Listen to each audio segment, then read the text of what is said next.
Overnight, we got the news of U.S. Representative John Lewis passing away. He was a congressman, a civil rights icon, someone who fought for what they believed, and a fighter of cancer. Don Chinnaman recaps the legacy John Lewis now leaves behind. From Selma to Washington, John Lewis dedicated his life to the fight for civil rights. On one hand, we made a lot of progress. We've come distance, but we're not there yet. The son of sharecroppers, he believed nonviolent action could ignite social change. We can change America, and in changing America, we can change the world.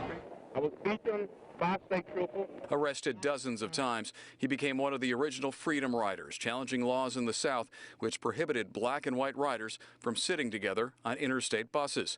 The buses were often targeted by angry mobs. In 1963, he helped organize the March on Washington, when hundreds of thousands of activists gathered at the National Mall to hear one of the iconic speeches in American history. Later, Lewis worked to organize the marches from Selma to Montgomery, which included the confrontation on the Edmund Pettus Bridge, where marchers were met by Alabama state troopers. As he grew older, Lewis took his fight for social justice to Congress. One paper said he was the only major former civil rights leader to extend his fight for human rights to the halls of the Capitol. The time for silence and patience is long gone. We're calling on the leadership of the House to bring common sense gun control legislation to the House floor. Give us a vote.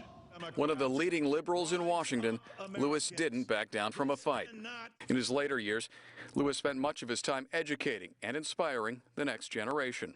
And I said to all of the young people, you must get out there and push and pull and make America what America should be for all of us.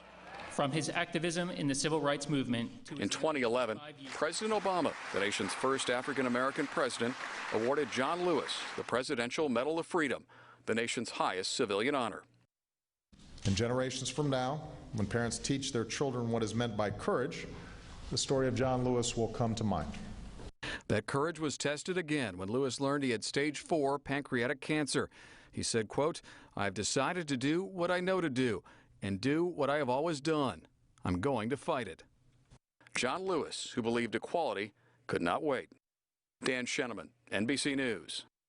John Lewis was 80 years old. President Trump and the White House have ordered flags to be flown at half-staff after offering their condolences to the family this afternoon.